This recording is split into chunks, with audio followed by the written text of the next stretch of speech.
Communication skills. Communication skills جو ہیں وہ کلاس روم مینجمنٹ اسٹریٹجیز کا ایک بہت اہم حصہ ہیں. کمیونیکیشن سکل سے ہماری کیا مراد ہے؟ کمیونیکیشن سکلز کی جب ہم بات کرتے ہیں تو اس میں دو طرح کی کمیونیکیشن سکلز ہوتی ہیں. ایک جس کو ہم وربل کمیونیکیشن سکلز کہتے ہیں اور دوسری جس کو ہم نان وربل کمیونیکیشن سکلز کہتے ہیں. وربل کمیونیکیشن سکلز جو ہیں وہ یہ ہیں کہ جو ٹیچر جو ہے وہ اسٹوڈنٹ کے ساتھ بات کیسے کر رہی ہے. نان وربل کمیونیکیشن سکلز کا تعلق جو ہے وہ جیسچرز، فیشل ایکسپریشنز اور آئی کانٹیکٹ سے ہوتا ہے. اس کے بارے میں ہم بات پہلے بھی کر چکے ہیں. تو verbal communication skills and non verbal communication skills, یہ دو طرح کی کمیونیکیشن سکلز ہیں جن کو بے حد افیکٹولی کلاس روم میں یوز کرنا چاہیے in order to have effective teaching and learning in the classroom. عام طور پر یہ دیکھا جاتا ہے کہ ٹیچرز جو ہیں وہ افیکٹو وربل کمیونیکیشن سکلز کا استعمال نہیں کر پاتے، جس کی وجہ سے کلاس روم میں چند فرسٹریٹنگ بیہیویئر سامنے آ جاتے ہیں. The teacher is unable to make good use of verbal communication skills. At the same time, he or she is unable to make use of non-verbal communication skills, jiski wajah se the lesson plan gets affected. And when the lesson plan gets affected, then obviously there are classroom management issues in the classroom. So iske liye behad zaruri hai that you make use of good communication skills. جب ہم good communication skills کی بات کرتے ہیں تو یہ چیز یاد رکھیں کہ you as a teacher you have to be a good listener. آپ جو ہیں اسٹوڈنٹس کی بات جو ہے وہ دھیان کے ساتھ سنیں. Please give them a patient hearing. Let it not be a teacher centred class جس میں صرف آپ بات کر رہے ہیں. جب اسٹوڈنٹس بات کرتے ہیں تو ان کی بات کو غور سے سنیں، کیونکہ جب آپ ان کی بات کو سنتے ہیں تو آپ کو یہ اندازہ ہوتا ہے کہ ان کو لیسن جو ہے یا جو کانسیپٹ ہے کتنا سمجھ میں آیا ہے یا نہیں.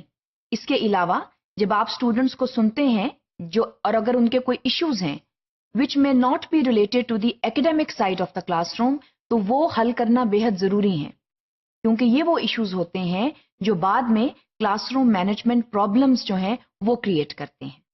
سو please understand that you have to be a good listener. That is part of being a good communicator as well. جب ہم گڈ کمیونیکیشن سکلز کی بات کرتے ہیں تو اس میں لسننگ اور اسپیکنگ دونوں آ جاتے ہیں.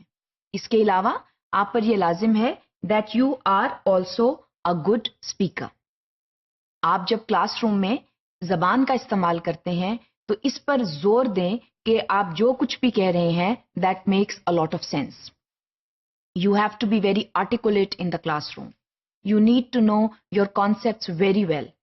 Moreover, you need to communicate those concepts in the much desired manner. اس میں جو ہیں آپ کی پریزنٹیشن سکلز جو ہیں وہ بہت اچھی ہونی چاہیے. پریزنٹیشن سکلز جو ہیں they are extremely important. اور جب آپ کلاس روم میں بات کرتے ہیں اور آپ کا بات کرنے کا انداز ٹھیک ہے اور آپ کا رویہ ٹھیک ہے تو پھر آپ جو ہیں وہ ایک نان تھریٹننگ انوائرمنٹ جو ہے وہ لے کر آتے ہیں.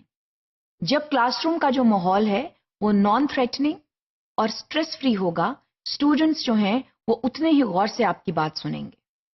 کیونکہ جب اسٹوڈنٹس جو ہیں وہ اسٹریس میں آ جاتے ہیں، اسٹوڈنٹس جب اسٹریسفل بیہیویئرز مینیفیسٹ کرنا شروع کر دیتے ہیں تو اس کا ایک جو ہے بنیادی ریزن یہ ہو سکتا ہے that you are a threatening figure in the classroom. اس کے لیے اس چیز کو ذہن میں رکھیں کہ اگر آپ نے اسٹوڈنٹ کو ریپریمانڈ کرنا ہے، اگر آپ نے اس کو ڈانٹنا ہے تو ایک چیز کا خیال رکھیں کہ اسٹوڈنٹ جو ہے اس کے ساتھ ایک نارمل ٹون میں بات کریں. اپنی جو آواز ہے اس کو اتنا زیادہ اونچا نہ کر لیں کہ اسٹوڈنٹ جو ہے وہ ڈر جائے. اس کے علاوہ اس چیز کا جو ہے وہ دیکھیں کہ آپ جو ہیں کوئی ایسے جیسچرز یوز نہ کریں کلاس میں جو اسٹوڈنٹ کو پریشان کریں.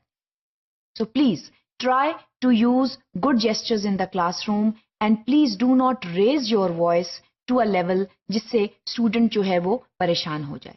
مثلاً انگلی اٹھا کے جب آپ اسٹوڈنٹ سے بات کرتے ہیں تو that is a stressful situation. So please try to make use of good communication skills in order to have an effective classroom.